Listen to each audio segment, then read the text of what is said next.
See, Grandpa, no water. And he says, don't stop. There's a lot of opportunity to get rich quick, but very few people are really getting rich quick. And even if they do, it's not really sustainable and scalable. Don't give up. Keep going. Keep pumping. Right? When we got involved in the business, keep pumping. Sometimes there's a drought and the water is way down there, but you can't stop. But if you stop, you got to start all over again. From the experience we have over the years, you run into people. When you quit once, twice, 3 times, it gets easier to quit. And now the man you've been waiting for, John, the sales machine, Rankins.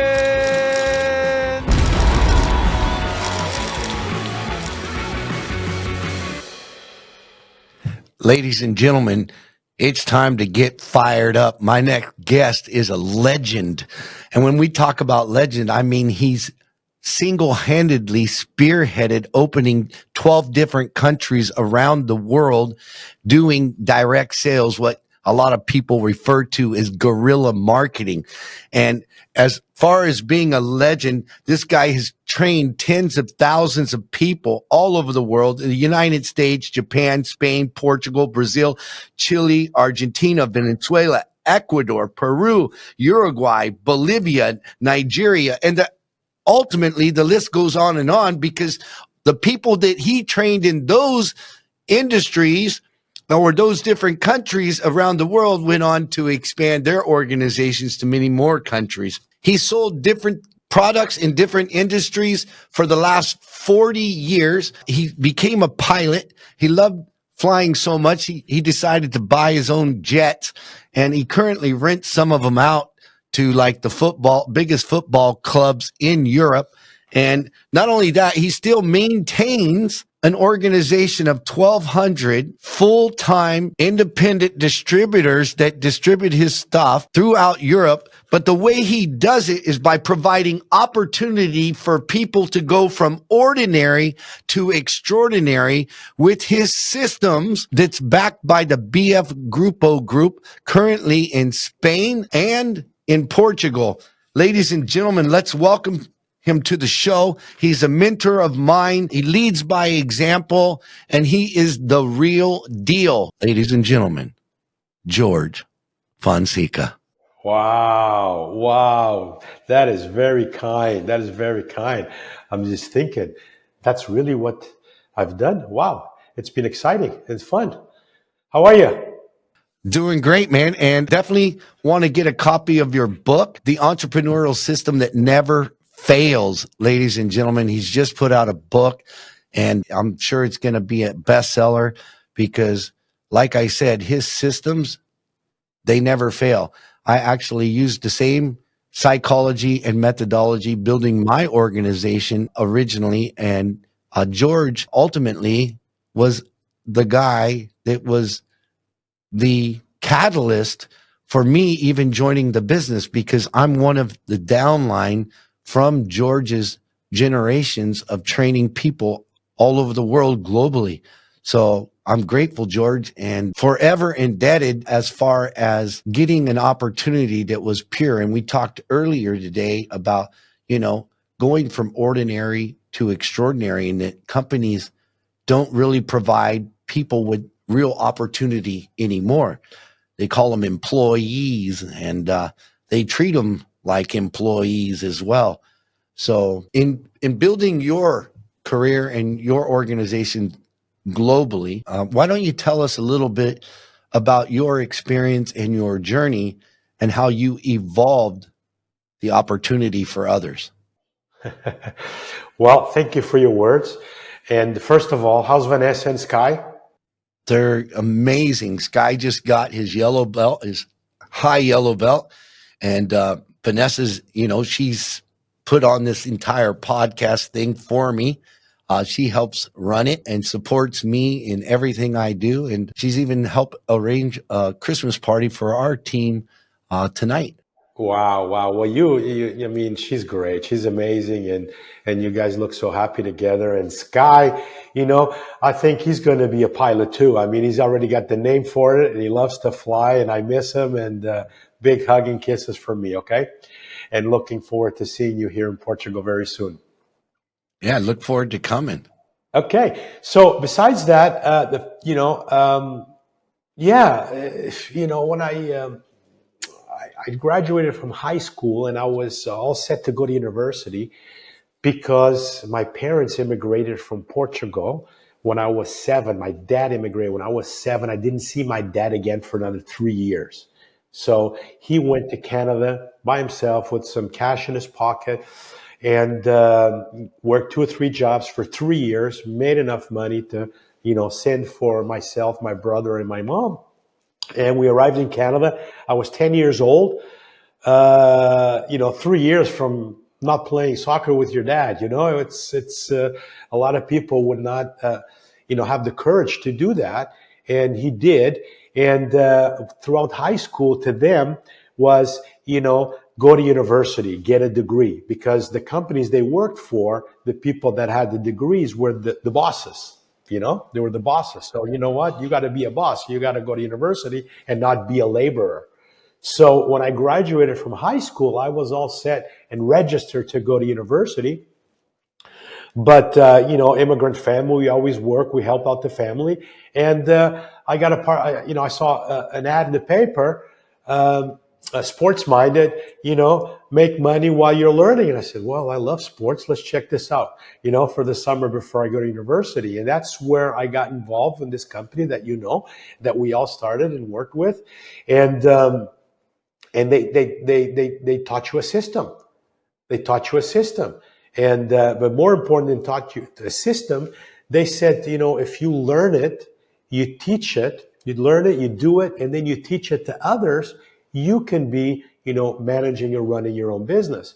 Now, who says that to a 19-year-old has no experience or no education? That's what we call the opportunity, be able to start and manage your own business without putting up any money or any experience. That's crazy. I mean, it was crazy in 1983, but you know what, John? It's even crazier today. Yeah. So I thought it was too good to be true. And so we went out in the field. We learned the sales, business to business, face to face, getting the no's. And we did that. We learned how to make 50 to 60 bucks a day. It was a lot of money back in 1983, making 50 bucks a day. Right. And once we learned how to do that, they taught us how to teach other people. And then they gave us an office. They consigned us merchandise and we were running our own business. We pay for the merchandise as we go along. And I just think that's absolutely unbelievable. You think about, well, I want to open up a Burger King or a McDonald's, or I want to open up a franchise. You got to put up the money. Right? You got to put up the money and then they teach you. Right? With us, put in the work, and then you get the opportunity. So, I just fell in love with the opportunity. And I said, hey, once I opened up my first office, I was 20 years old. I was making $1,000 to $2,000 a week running my own business while my friends were going to university, and, I said, wow, this is, I got to teach other people how to do this. And that's what I've been doing for the last 40 years, just teaching anybody what we went through and exactly, being loyal to the system. And it's been absolutely an amazing trip. I mean, I feel like I just started yesterday. We just had a rally in Madrid last week. And, that look of the young people in their faces. I saw young John Rankins, I saw young Jorge Fonseca's like, okay, what else do I got to do? What else do I got to do? If you can do it, if you did it, I can do it. And that's what drives me today, seeing the continue to providing that opportunity to people. Because what's today's opportunity? People go to college, they come out, they get a job, or they start a YouTube channel, okay, and build it, okay, or or start in a company and try to learn from it. But I think not a lot of people just give you the opportunity to become what you deserve to become, And I think that's what we've done over all these years. I think we all have it inside, but we don't believe it, and we get the best out of people, and before you know it, 6 to 8 months, they're managing and running their own business, just like what we did, and it's been great. It's been absolutely great. Yeah, and I was in Japan speaking. I went to Japan with Patrick, one of my partner. Patrick, Yeah, my partner. and we were there, and we were talking about people starting their own business, and I was speaking to a group of entrepreneurs, over 120 of them. They all owned their own business, and they earned it similar to you and I. They started out, they were given an opportunity, and then they proved themselves, and then they opened their own branch office. And they asked me about my journey and how did I stick around in direct sales, because I started out, we were selling novelty items door to door, right? Anything from night sets, portfolios, baggy pants. And I said, full disclosure, I didn't like it. I didn't like it at all. I didn't like what I did or what I had to do to get ahead. But like you, I didn't go to college and I didn't have the money to go to college. So when I got out of the military, I just needed something to make me money. But why I decided to stay was because of the opportunity, number one. And what drove me to stay was that I was in love with why I was doing it. Because it was quite clear to me I wanted to buy my mom a home.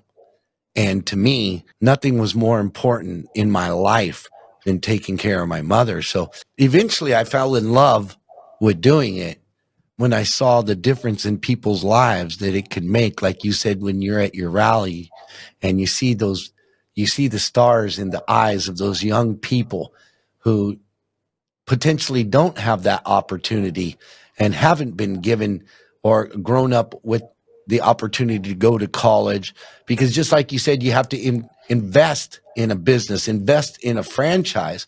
Well, a lot of people, they invest, or their parents invest in them going to college. And I just have Jeffrey Gittermere on the podcast yesterday, and he said he did research. And did you know, George, that 56% of the professors teaching children in universities never had a job? Same with politicians. Yeah, so I love that about our business. And what I came to realize, and which, really opened my eyes when I went to a rally and I saw you, I seen a young Darren Matloff or Danny Rowe. And I went there and I saw people like you guys talking about the opportunity. And that really flipped a switch in me. And that's how I fell in love with doing the business, making a difference in other people's lives, not just my mom, but when I realized how much of a difference I could make in other people's lives by giving them opportunity. I mean, they have to do the work. We can't do the work for them, right? But it's been a crazy journey. I mean, BF Grupo, your company, now you own a solar company and you do a lot of telco and energy, as well as some fast moving consumer goods at the highest quality level. But what is some of the craziest stuff that you've ever had to sell? I can honestly say I've been in the sales industry for the last 40 years and I've never sold anything. Okay, we're terrible at sales, John. We are terrible at sales, but we are good at being determined to find our purpose and getting our goal. I got to think in English again. I'm sorry. I got to start thinking. I don't think I spoke in English for such a long time as I am here with you today. So, you're going back to the streets. Like what we talked about. We didn't like the no's. I didn't like the no's. I didn't like people saying no to me. And people used to say, well, I can't sell. Well, you said, you're not looking to sell anything. You're looking to find people that want to buy. And in order to find people that want to buy, you got to get through the people that don't want to buy, because they're not expecting you to come in to sell you something, right? So we're lousy at sales. We're good at having a great attitude and listening to the no's and say, okay, man, you don't want anything? Have a nice day. Let's go to the next one. And eventually, at the end of the day, whatever product we had, the law of averages came in where we can make, above average money, even though it's on 100% commission, than it would be at a regular job. Right? Okay. And what drove us was, okay, you talk about your mom. I remember one time there's a huge snowstorm in Canada, huge snowstorm. And my mom was really sick. She was sick, and I'm walking to the school, and through the snow. They hadn't even come to clean the snow anymore. And she was at the bus stop waiting for the bus. She was the only one waiting at the bus. And I said, Mom, what are you doing? You're sick. Go home.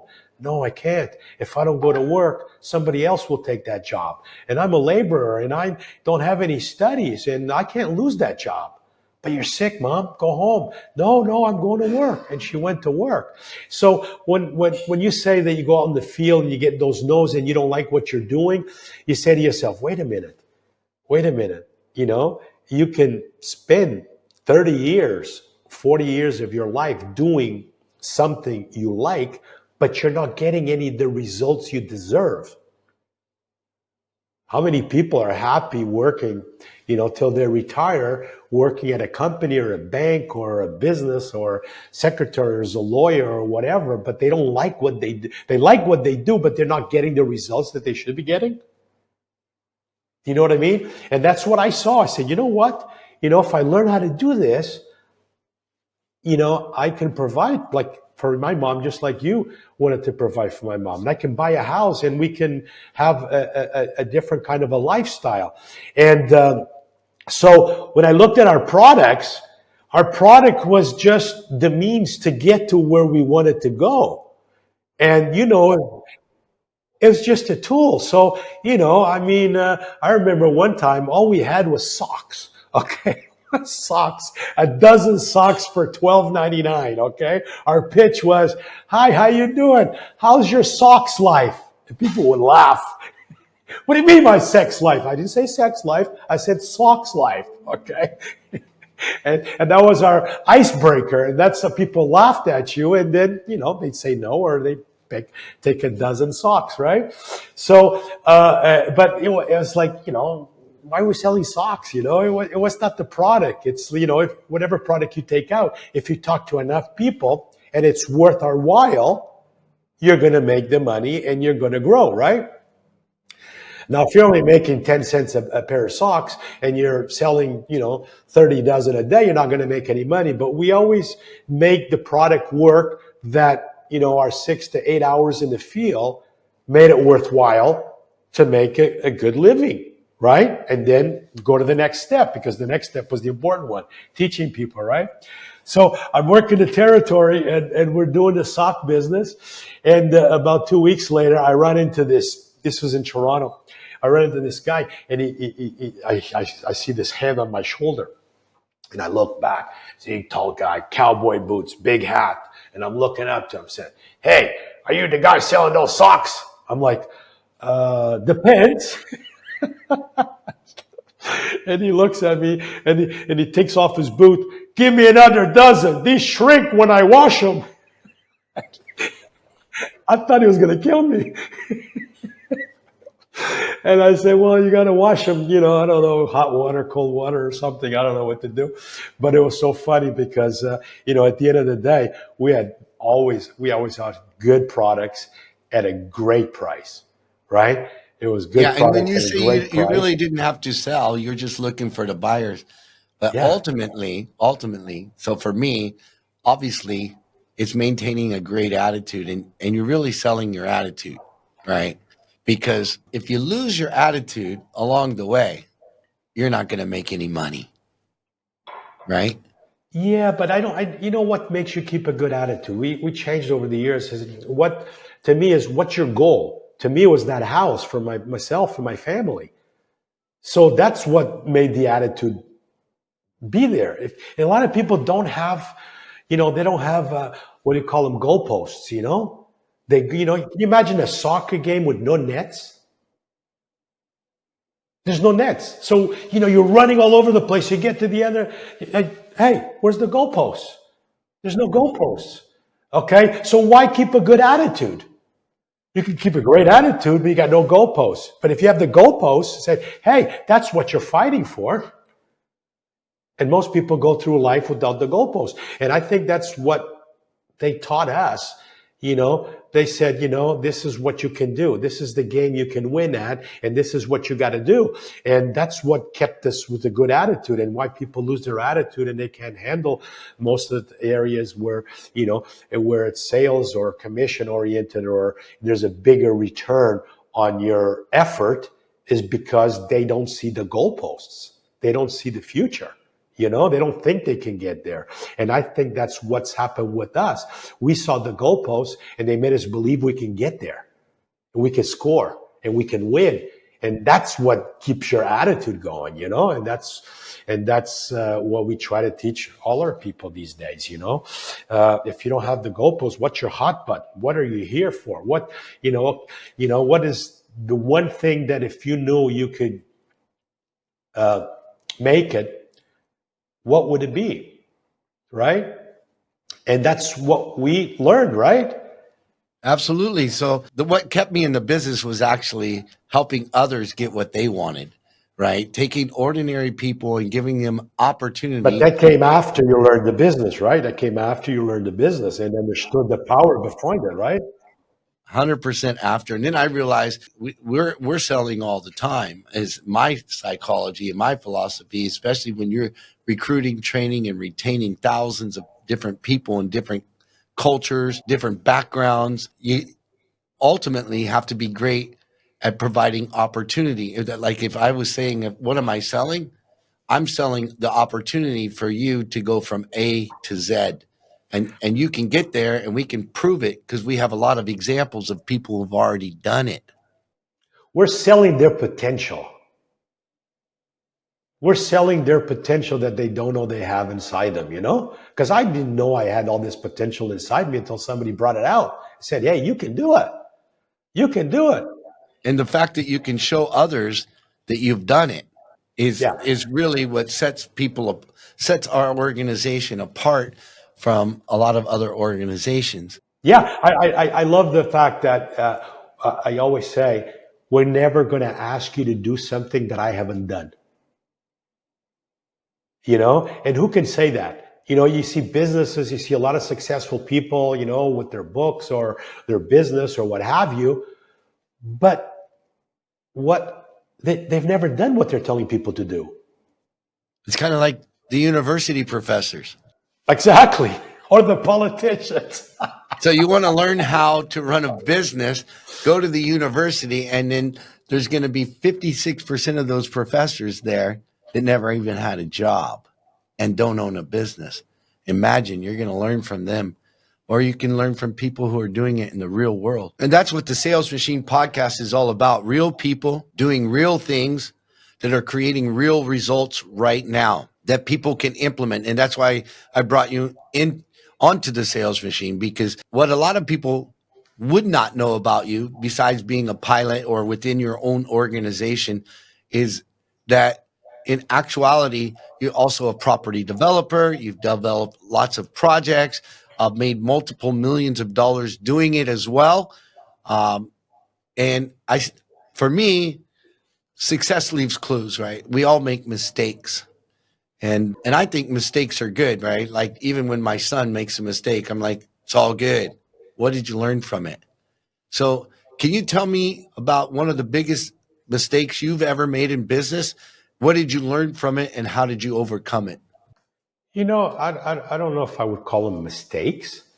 I call them lessons, because how do you know you're making a mistake until you try it, right? Like when you fall off the bike, it's not a mistake that you don't have, that you don't know how to ride a bike. You're falling, it's like, what I mean? The braking, you use a front brake, you go flipping. I don't know if it's a mistake, hitting the front brake. It's called learning lessons, right? It's learning lessons, and we have a saying that I love. It's like, you don't have to be good to start, but you got to start to be good. Okay. And when you determine to get started to be good, things are going to happen that you're not expecting. right? When a soccer player hits the goalpost and the ball falls out, that's not a mistake. He's just trying to score. Or, sometimes it hits the defenseman, it goes in. You say, wow, that was a mistake. No, it was a lesson. You got to shoot. And if you can't shoot, sometimes it's a beautiful goal. Sometimes it ricochets off a defense and it goes in. You just got to shoot. And I think people are afraid to shoot. So I'll try everything. I think that, being out in the field, being out 8 hours a day, I think it's the best university that you can get. I think anybody should go out, whatever they do, and whatever business they do, go out in the field. Whatever that field is. Okay, if you're running a hotel, spend 8 hours in the reception area. Spend 8 hours, cleaning rooms. Spend 8 hours, in the restaurant. Be in the field. Learn what's going on with those people. Whatever business you're in, a restaurant, whatever business you're in, be out there. And I think once you're there, you see what's going on, right? You see what's going on, and things are going to happen. And I don't know. I've tried so many different things, and when you don't get the result that you're interested in, what happens? People give up, right? That's the mistake. I think that's the mistake. That is a mistake. When you're trying something that you think is going to work and it doesn't work and you give up. I think that's probably the biggest mistake that I can think about. And if you don't give up, the next time you do it, you'll do it better. Right? You just say, hey, I'm not going to use the front brake. I'm going to use the back brake. The bike will come to a stop if I do that and I don't go flipping. But if you say, no, I'm not riding a bike anymore because I injured myself or I scratched my elbow, that's the mistake. I think that's probably the only mistake I can see that people can do is if they give up on what their goal is, what their purpose is, what they set out to do. And then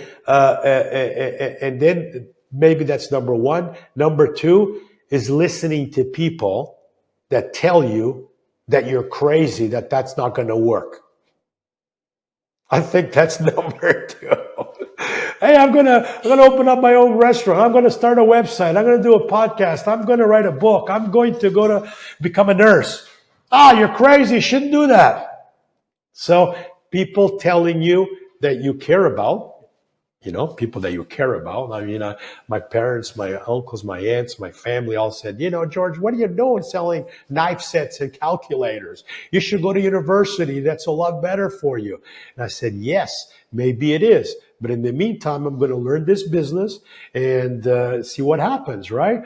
And listening to people that you care about telling you that you're crazy and you shouldn't do that. And I think these days, John, I see, when we got started, there was no cell phones, there was no computers, there was no nothing, and we could focus on what we were doing, right? And there's so much distractions these days. People say, hey, don't do this, don't do that. How to make $1 million. The 5 things you shouldn't do to do your own business or employ. So much distractions with the social media that people don't know how to think for themselves. So I think that's probably the second mistake. Number one, don't give up on what you want to do. Number two, if you think it's right, go for it. Surround yourself with people that, how many times were you called crazy? You're still called crazy. We still call you crazy. I wouldn't do it any other way. Right? And what does that mean, crazy? That means you're willing to do something that others are not willing to do, but then you're not willing to have the results to get, to go to the next level. There was a phrase on the wall in the office, in Larry's office, in the business I started back in 1983, that used to motivate the hell out of me when I looked at it. He used to say, we do things today nobody wants to do, so we can afford things tomorrow people can't afford to do. And that used to drive me. And then you see people come to me, oh, I'm quitting the business. Why are you quitting? Well, a lot of no's. My wife, she says I shouldn't do this or whatever, or my parents won't allow me to do this. And I would And, some people get influenced by that, right? And they say, right, I'm quitting too. And then why didn't we quit? Because we saw that around us. Why didn't we quit? So you're nuts. You can quit, do whatever you want, go ahead. But I'm staying. So, and I think a lot of people are influenced by a lot of different things that are not good, and they don't listen to themselves. We got to learn how to think for ourselves, even when it goes against the grain. So I think that's probably the two biggest mistakes I've seen for myself. I listened to people, and when I didn't listen to them, things got better, and given up. Does that make sense? 100%. And, because, there's anomalies out there in social media and on the internet. And when we grew up, there wasn't the internet. And so there's a lot of opportunity to get rich quick, but very few people are really getting rich quick. And even if they do, it's not really sustainable and scalable. There's a lot of opportunity to get rich quick, but very few people are really getting rich quick. And even if they do, it's not really sustainable and scalable. These different shiny things, and they actually think they're possible. When, for me, getting rich getting rich quick was 20 years, right? So to really become successful, and I think success is every day, every day, every day. It's not about what you did yesterday. It's not what about you're going to do one day. It's really putting in that time, like you said, to actually do the work, because the only way to get better at something is through practice. And a lot of people don't want to practice. They want to be in the game. They want, and they want to get the fame, but they don't want to do the work to get there. And I think that's a huge difference in these new generations. And with AI coming, it's going to replace a lot of the labor jobs and a lot of the low skilled workers. Not only that, it's going to replace a lot of the intellectual jobs also. Yeah, down the road. But ultimately, if you don't get good at something right now and you don't skill up, you're going to be redundant and you're going to get left behind. Right. So, yeah, I love how you shared that. And when I was in Portugal, you had a rally and you had me up there to speak, and ultimately you gave a speech, and it's always resonated with me, talking about doing the work, right? Even when you think it's not working, and you pulled out that pump and that story from your grandpa. I want you to tell our listeners out there, whether you're in a business, whether you're successful already, and it doesn't matter, because one thing that's guaranteed, if you're running a business, you're still going to have challenges. You're still going to have lack of accountability from people. You're still going to have pissed off customers. You're going to have challenges, because ultimately, no problems, no business. But as long as you remember, like you're saying, why you're there and what you're doing, and why we do it is so we can live a life that other people can't afford to live, right? So you want to tell that story from your grandpa? Because you know what? I think I have it around here somewhere. I got my pump here. Shut up. I'm sure you got to have that pump. Got my pump. There you go. Let's rock and roll. Ladies and gentlemen, Jorge Fonseca. Yeah, I got my pump. Okay, a little mini pump that I have in the office here. Okay, and it's a very simple but very profound story that has affected me all my life and actually everything that I've done. My grandparents live in a little farm, a little small town up in northern Portugal, maybe on a population of 50, 60 people. And when my father went to immigrate to Canada, I would go and spend a month of my summer with my grandparents.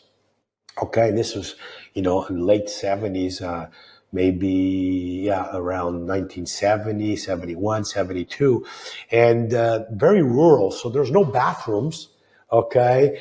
Bathroom was, I don't know how to say it in English, the outhouse? The outhouse, and there was no plumbing. So you'd have to go and get water from the well or from the pump or whatever and bring it in. So and everybody, works. Everybody works from, it doesn't matter what age you are, you're helping your family, right? So my grandfather says to me, George, here's some jugs, these 10-liter jugs, go and get water from the pump. So I went to I'm playing soccer with my cousins and family. So I would go to the pump and I get there and I'm like, no water. So I put it away. I got the ball. Hey guys, let's keep playing. So my grandfather comes by about half an hour later. Hey, your grandmother says yet the water's not there yet. Oh, there's no water in the well. No water in the well. There's tons of water in the well. Get back there. I'm like, okay. So I go back there again and I pump it. This time I pumped it like, 5 or 6, 7 times. Nothing. I think grandpa is not happening, right? So I go away again. And then another, I don't know, whenever time comes by, and he comes to me, hey, where's the water? There's no water. So he grabs me by the ear. Come on, come with me. Okay. Now start pumping. And I'm pumping. And I'm pumping and I'm pumping and I'm pumping. See, Grandpa, no water. And he says, don't stop. What do you mean don't stop? Don't stop. Go. Don't stop. Keep going. Keep going. Keep going. I don't know if I gave it 10 or 12, 15 shots. And all of a sudden, the water started coming out. Right? So you know how the water works with these pumps, right? Every time you pump, the water goes up a little bit, a little bit, a little bit, a little bit. You stop, it goes all the way back down again. So if you took, 5 pumps up here and you stopped and it was 7, now you got to go 7 plus another 5. So 12 times. So if you stop, you got to start all over again.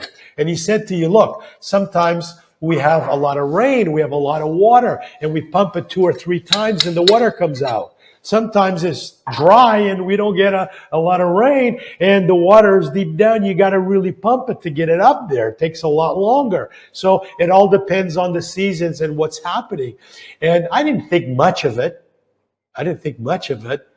But down, when we started getting involved in, I played soccer and it was like, don't give up, keep going, keep pumping, right? When we got involved in the business, keep pumping. Sometimes there's a drought and the water is way down there, but you can't stop. But if you stop, you got to start all over again. And that's why we say to people, don't quit, because if you quit, you're going to have to do whatever you got to do. You lose your attitude here because you're not clear on your goals. You go somewhere else. How's your attitude going to be? Right? Is it going to be easier to quit? And from the experience we have over the years, you run into people, when you quit once, twice, 3 times, it gets easier to quit. So I love that analogy or that story from my grandfather because it's helped me over the years.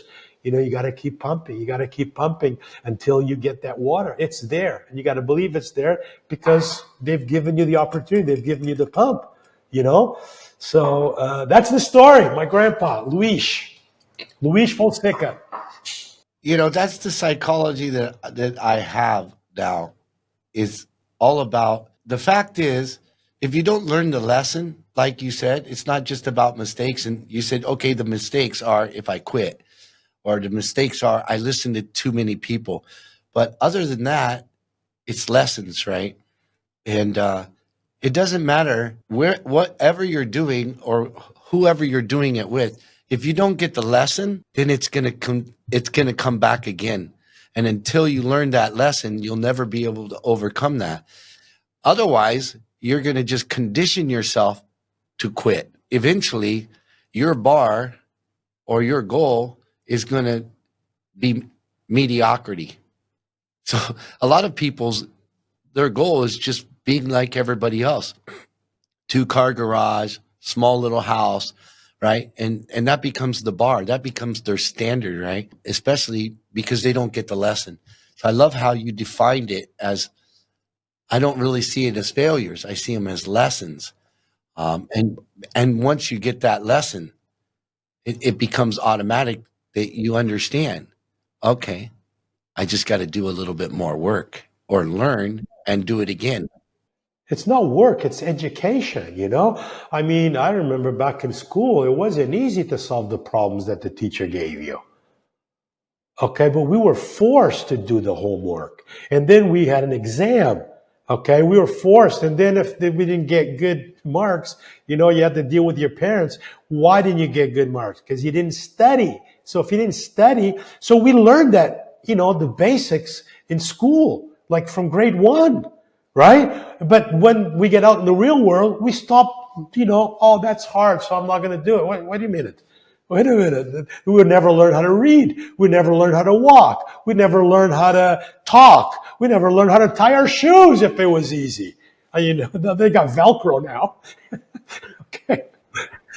You know, it's too funny, I guess, going door to door for years, and I've been door to door in 7 countries and built teams. Yeah, it was never comfortable. For me, comfort is the enemy of success, because it only really takes one opportunity, one relationship, one deal to change your life. But you'll never be in that situation if you're not willing to do the work. You got to keep pumping. You got to keep You got to pumping. keep pumping, right? And get those lessons. Yeah, if you were just starting out in business today, right? And you actually wanted to scale a business, right? What do you think would be the top 3 things that you would do? I mean, as far as the skill set. Well, first you got to prove your system. You got to prove your system. Whatever you're doing, you got to prove it. You got to make sure you got to prove that you know what you're doing, and if you don't, you got to surround yourself with people that know how to do it. Okay, you got to surround yourself. Like you said, being out in the field, we call it the field. You know, I hate to use the word door to door because no door is ever bought from us. Okay, I like to use the word face to face. We're talking to people face to face, and that's what it's all about. You know, I'm meeting with architects. We're got a new job. We got a new plot. We're meeting with 5 architects. It's face to face. I don't say I'm going door to door to talk to architects. We're meeting them face to face, and we'll see which one is the best one for the job, right? When I was younger and single, we went to discotheque. We didn't go door to door. We went girl to girl, right? Face to face. And what was the question? Yeah, if you were starting out in business I was today, starting out. what Yeah. would be So the top 3 skill sets that you would advise people to learn to run a successful long-term business? That's why the first thing you said is, you got to systemize it. you got to figure it out. You got to figure out the competition. I mean, see, I don't know if I can give you the advice on that, John, because our business is so much different, right? I mean, you say to me, how do you know if you have a good product or not? Okay. So we would buy 100 products, give it to a guy. He goes out in the field. At the end of the day, his law of averages is 1 in every 50. Okay. This product is shit. Okay. But if we can get that 1 in every 10, and the price we bought, and we can sell it, we can all make money, then it's a good product, right? You just gave me the number 1. Even without defining it, you gave me it. So number 1, if you're starting out in a business today, test market, do a test market with what you're doing, right? And find out, do you have a value proposition that people actually want to buy? Because you can think that you have a great idea all day long, but if you don't go out there and you don't make the offer and actually put it in front of people, you don't know if it'll work or not. So first of all, test your idea, test market, whatever it is you want to offer, whether it's a product or a service. So that's number 1. Okay. Number 1. Let's think about number 2. Okay. Is it easier to duplicate it? Can I teach it to somebody else? Okay. Or does it depend on me? If I'm an architect, can I teach somebody else how to be an architect? Yeah, maybe, but it's going to take a long time. They got to go to university, right? Okay. Can I duplicate? Can somebody else do what I'm doing? Does it not need me? Right? And if it does not need me, then I can scale it and I can teach other people. And number three, bring people in as partners with you on what you're doing so that they're not employees, they're partners with you and they're sharing with you in what we're doing. And then we can all build it together. Long-term, sustainable, scalable business. Number one, test market your idea. Number two, systemize it, right? To duplicate yourself. And then partner, find great people to partner with so that you can sustainably scale it. Brilliant, George. I just had to bring it out of you. I just had to pull it out of you. So I love that because, I work with a lot of different CEOs now. I mean, people actually pay me, believe it or not, a guy that went face to face and trained tens of thousands of people on how to build and scale a sales team, right? And the number one thing I talk about is what's your value proposition and how's it doing in the marketplace, which is what you're saying. You got to find out whatever it is you're going to sell and you got to test it, right? Second, is it easy to duplicate yourself so other people can do it? And then third, how do you keep those people around? Because today, folks, we're dealing with quiet quitting, the great resignation, the black swan event of COVID, and people, decided to stay home or they quietly quit. But if you can bring on great people and make it easy for them so that they can become more successful sooner rather than later, and ultimately give them ownership or partnership, that's when they're going to stay with you. That's how George Fonseca scaled his company, and I've watched him. So not for the 40 years, folks, because full disclosure, when he's talking about the 70s and stuff, I was born in 69. So I didn't see the first probably 15 years of his career, but I did get to see the last 15. And it's amazing, especially how you continue to reinvent testing new stuff. Like now you're doing solar. You have your own solar company. You're not signing up other people. You actually own it and you have partners doing it with you. So another one of my mentors that I actually really admire, trust, and really listen to, he always says, tell the truth, but most importantly, show the proof. And George, you've always told the truth and you consistently prove it. So that's why I admire you. And that's why I wanted you on the show, because I know that there's so many people out there, whether they're already in business, they want to start a business, or they're struggling to get over that hump. Your wisdom will allow anybody to grow. Thank you. If you're in Portugal, you're in Spain, I know you're expanding to the United States with a lot of your new projects. If people want to find you, George, and or your company, apply to work with you or partner with you, where can they do that? Well, I don't know if you're going to have comments underneath or a list of situation. Yeah, put in there my Instagram or my Facebook or the LinkedIn for the people that want to get the book, yeah, LinkedIn, we'll put all the links there for me.